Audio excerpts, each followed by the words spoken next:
What's up, boys and girls, and welcome back to another Black Desert Online guide.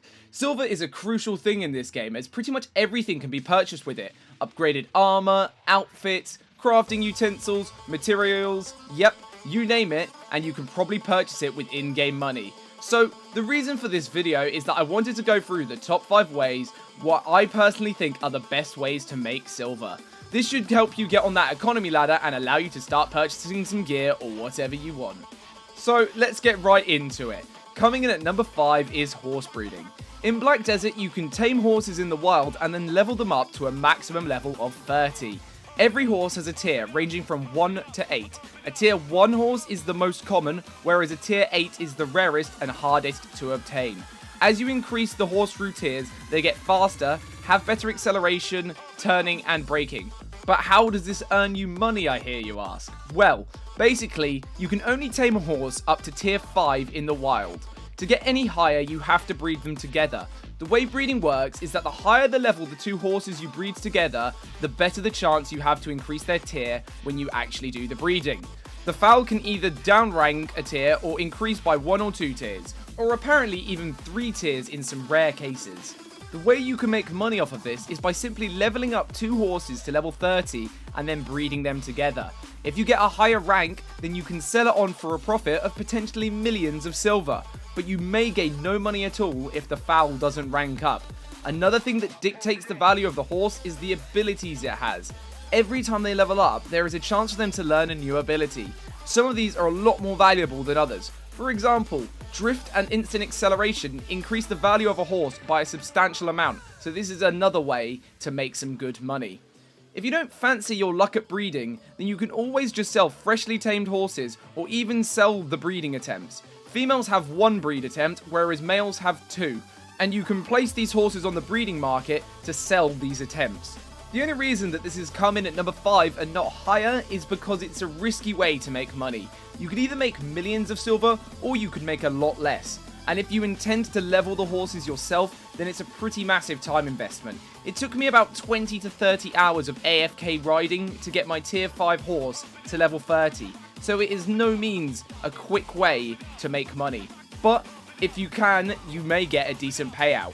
I will do a more detailed guide on horse breeding in the future. I myself really enjoy horse breeding as I enjoy the chance element in it. So far I haven't been that lucky with it, but who knows? One day it might pay out big and I could get the tier 8 horse of my dreams. At number 4 we have my personal favourite, mainly because I'm incredibly lazy, and that is fishing. This gets mentioned a lot in my videos because I love the way the fishing system has been designed in this game. The way it works is you can either fish yourself by casting a line, waiting for a bite, and then hitting spacebar, followed by playing a short mini game, which you have to enter keys in the correct order. If you need to know more about this, then please do check out my fishing guide that I did a little while back. So, the way you make money through fishing is by simply selling your fish to a trade manager. Fish come in varying rarity, which is white, green, blue, and gold. White fishes go for a couple thousand silver, whereas the goldfish can go between 40k and 150k silver. As you level up your fishing, you have a higher chance to catch the rarer fish, so the more you do it, the more you'll earn from it. Another thing that you can get from fishing is ancient relic shards. These are used to create boss scrolls to summon bosses. You can either combine 5 of these together to make a scroll, or you can just sell them on the marketplace for some quick cash. It's your choice, but these bosses can drop some pretty good loot and you can make quite a lot of money from doing it if you're in a group with some friends who each have their own summon scroll.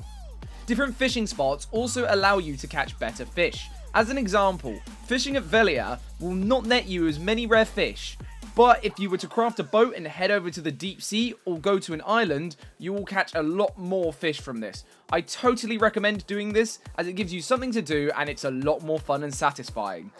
The final thing I'm going to mention about fishing is that if you want to receive more money for your fish, then you can try selling to an NPC called the Imperial Trade Manager. These guys give double the normal price for a fish, but they will only buy a set amount of these in a set period of time. So, if you're fishing at a very saturated spot, then the chances are that people will have already sold all the fish possible to the Imperial Trader, meaning that you won't be able to sell any of your rare fish to him. So, try and hand them in at off-peak times for a better chance to make some sweet money off of this. Coming in at number 3, we have trade runs. In Black Desert, you can craft trade crates out of various materials to be sold onto trade managers. You can craft them from pretty much anything: ores, wood, fish, elixirs, food, mushrooms, and much, much more. There are a few ways to do trading in this game, so I'm going to try and explain them briefly now. The first way is by doing the trades yourself. The way this works is that you would get your trade pack and carry it by foot or horse to the trade vendor. The further you travel, then the more money you will make from it. If you craft a pack out of iron ore in Heidel, then it won't be worth very much at all. A couple thousand silver at most per pack. But if you travel to the next closest town, like Velia, then all of a sudden it will have a lot more value. So to make a huge upmark on your product, you should travel as far as your contribution points allow you to, because you need to connect all the nodes in between each city to receive the bonus from trading. So if you were to trade between a town like Trent all the way to Heidel, then you could be making a pretty nice upmark. Other trade crates are also worth a lot more money. So an elixir trade crate could be worth around 100k silver at the city you crafted it in. So imagine the amount of money you'd make if you took it halfway across the map, and you could even carry multiple trade crates at once. That's the potential for an awful lot of money. So that's the first way to make money off of trade crates. But if you don't fancy doing all these journeys yourself, then you're going to get pretty bored of doing them, right?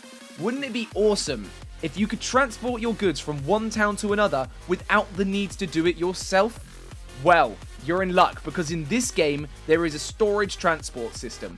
As long as 2 towns are linked through nodes, then you can actually use the transport system to send your packs to your desired town. You can do it without even linking the nodes, but it triples the price of your delivery, so I'd really recommend linking them up before doing this. It can take an hour or two if the distance is great, but it doesn't cost much silver to do, and it allows you to spend your time doing something else. To get this started, you go to your town storage keeper and select the transportation button. Select the destination and then the transportation type, which is normally freight wagon. Add the items that you wish to transfer, and then press the send button. And that's it. Wait a little while, and your items will now be at your desired town. All you have to do is meet the goods there and carry them to the trade manager from the storage. Coming in at number 2 is life skills, but more specifically alchemy and cooking. With these 2 skills, you can make an absurd amount of money, but don't expect it to come easy. The reason I haven't taken this path to make my money is because it requires you to put a lot of time and energy in order to get your skills to a high enough level so that you can start making decent money off of them. If you wish to pursue this path, then get crafting. You'll need to get your cooking and alchemy up to at least professional level before you can start making some money off of it. There are a few ways that you can make some pretty easy money off of these, so I'm going to tell you both of them now. The first way is pretty straightforward. Once you have a high enough level to do so, you should start crafting food like the Calfian Special. This is a consumable which provides players with buffs which really help them out with grinding. However, a lot of people, myself included, can't actually be bothered to craft this themselves, so they will simply purchase them off of the marketplace. The materials required to make this aren't too demanding, and you'll find that they will sell pretty damn quickly. You can use this method to make some quick and easy money. You can also do this with alchemy elixirs. Ones like the elixir of hunting are pretty damn popular because they increase the grinding speed for players, so this would make for some quick and easy cash. If you don't fancy using the first method, then the second way to go about it is by making trade crates of these items. I mentioned this a minute ago when I was talking about trade runs, but if you combined train runs and alchemy trade crates, then you're in for some serious cash. Like I said earlier, if you combine a variety of elixirs together to make trade crates, this will be worth over 100,000 silver. So that is a way to make pretty huge money off of life skills in this game. So that means that my favorite way to earn money in Black Desert Online is, of course, grinding. Whilst this may not be the most ludicrous way to make money in this game, it's definitely the most stable. Things like horse breeding, trading, or whatever could earn you big money. But grinding is the best way to earn guaranteed and stable income. A lot of mobs in this game dropped collectible and tradable items. For example, catfish drop a powder, which if you obtain 100 of these, you can trade them to an NPC for around 60,000 silver. These items have a very high drop rate and it does not take long to accumulate a lot of them. The second thing is that grinding is great for obtaining random world drops, like blackstones, relic shards, forbidden books, or even armor, and weapons. You can either use these drops to supplement your income or use them to improve and upgrade your character. Different grinding spots offer different amounts of average income. Places like Catfish can net me around 1.5 to 2 million an hour, whereas somewhere else like Elric can offer closer to 3 to 4 million an hour, but you need to keep in mind that the amount of money you earn can vary depending on your gear and the amount of rare drops that you get whilst you're there. There is a stat in the game called Luck, which if you obtain it through items like Lucky Underwear or through crystals which give plus luck, then you can get up to 5 luck. This increases the drop chance of rare items, so it's totally worth utilizing this if you have some spare crystal slots to use. If you don't fancy grinding for a lower yet stable income, then maybe you want to try your luck out at getting some very rare item drops. Grinding around places like the Witch's Chapel will give you a chance to obtain a very sought after Witch's Earring. This is either a very nice accessory to gain some AP, or you can sell it on at the auction house for around 9 million silver. Still not enough money for you? Well then, it's time to go and try your luck at killing some ogres then. These guys can drop an item called the Ogre's Ring, which is worth over 50 million silver. If you get that, you'll be onto a very nice payday indeed. Keep in mind guys, that these prices are subject to change, as the Western version may have the marketplace prices adjusted. There's a lot more I could tell you about grinding and how to do it efficiently, but that's something I'll cover in another video at a later date. If you can't wait for that, then I suggest checking out some grinding guides. There is a lot of useful information on websites like BDO Foundry about how to maximize your income in any given spot. So, that's it for this video guys. Now you know my top 5 ways of earning silver. If this video has been helpful for you, or if you've just enjoyed it, then please do drop me a like and subscribe for more Black Desert content. Until next time guys, take it easy and peace out.